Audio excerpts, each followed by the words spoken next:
My name is Wilbert Mandinde. I'm the programs coordinator for the Zimbabwe Human Rights NGO Forum. Today we speak about the human rights situation in Zimbabwe. And being the year 2022, almost a year before the next harmonized elections are held, the human rights situation in Zimbabwe is always worrying. What we have learned from previous elections is that elections can turn out to be violent. And in the recent past, I think the 2008 elections are recorded in our history as amongst the most violent elections that we have had, especially after the initial round of the harmonized elections had been done before the announcement of results, which took about 6 weeks to come, where we then got people, some being killed, so we got people being crippled with the concept then which was known as short sleeves being used to cut hands of those that were said to have voted wrongly. We anticipate that this is something that we will not get, but what has happened in the recent past, like in Nyatsime, is what seems to be a precursor of what it is that we will see as we head towards the 2023 elections. What's also happening in Kenya is worrying at the moment, as we hope that as Zimbabweans we continue to learn the good things and we shun away from the bad things that we have seen there. Elections are really meant to bring democracy, but what we have seen in the past is that the fight for democracy can get ugly, and unfortunately supporters always find themselves on the receiving end. We will all remember what happened in Kwekwe during the campaign towards the 26 March by-elections, where at least we lost one or two people during the violence which engulfed Kwekwe after some people were attacked at an opposition party campaign rally there.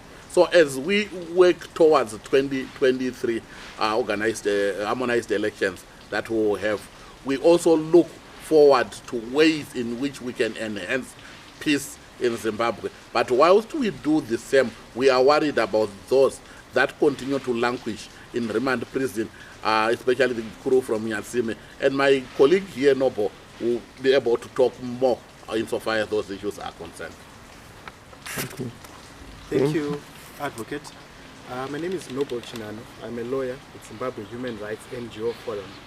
I think it's interesting that you give the background of the elections in perspective. Actually, some of the issues that arose from the last election still remain unsolved. We remember there was the Motlanthe Commission, which was then established to try and deal with some of the issues that were arising at that time, and it gave recommendations. But as of now, none of the recommendations have been implemented.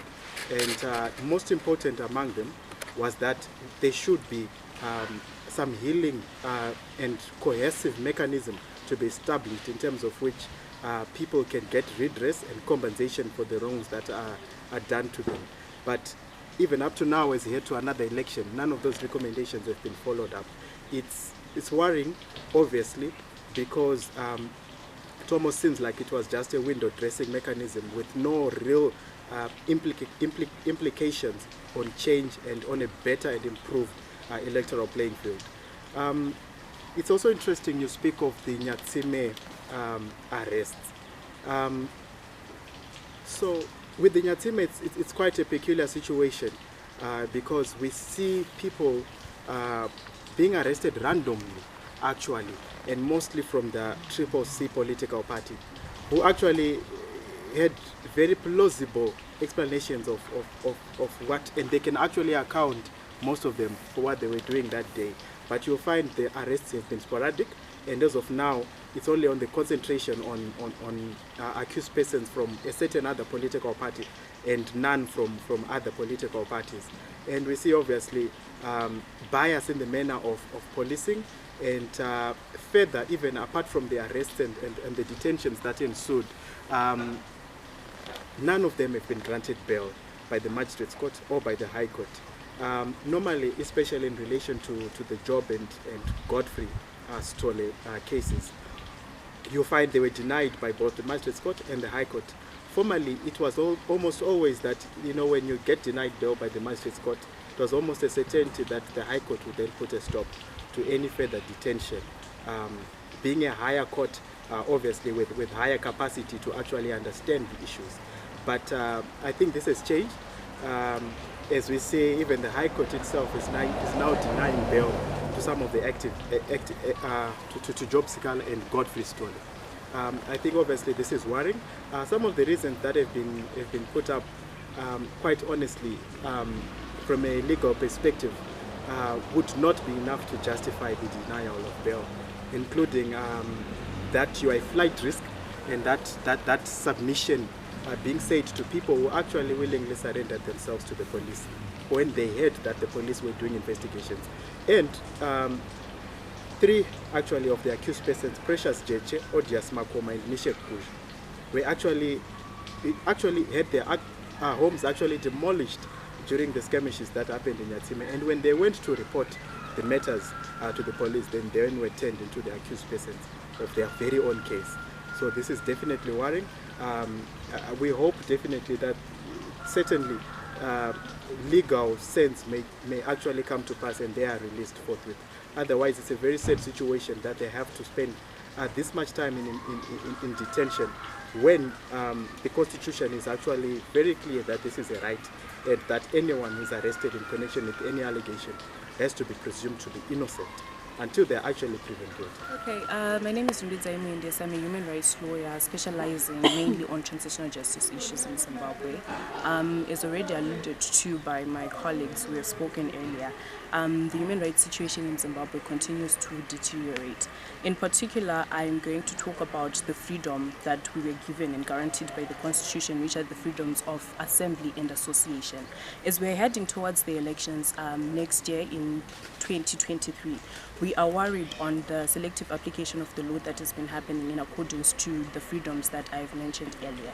As we head towards the elections, we are worried that certain provisions of the Constitution will be used against us. For instance, we are constitutionally guaranteed the freedoms of assembly and association. And what we have been noticing recently is the banning of social gatherings, prayer meetings, as well as some political meetings and gatherings.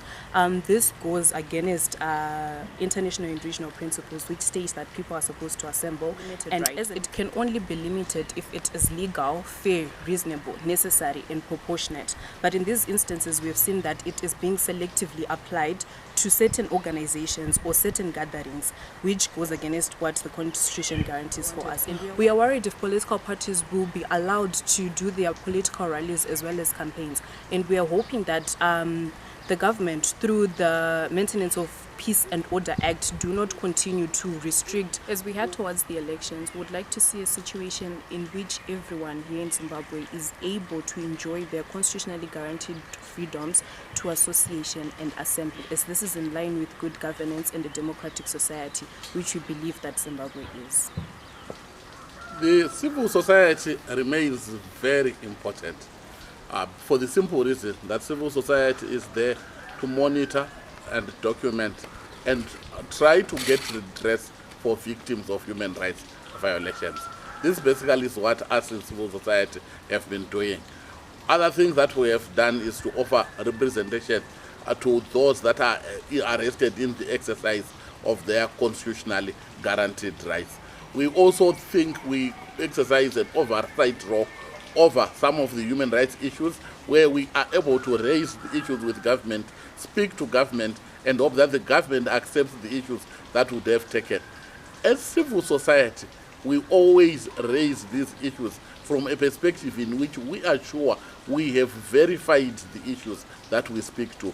We do not dream about these violations. We do not dream about some of the arrests that we speak to, but we verify, we document things that have been verified, and therefore we would want the government to consider us to be partners, but not just to be proteges of the West, as the government always labels a civil society as. We want to be considered to be working with the government so that the government is able to remedy the wrongs that we see. We get worried, therefore, at the end of the day, when we then see government as a response to some of the work, which are good work civil society is doing, and some of the responses that we have seen includes and bringing in of laws such as the Private Voluntary Organizations Amendment Bill, now targeting certain civil society organizations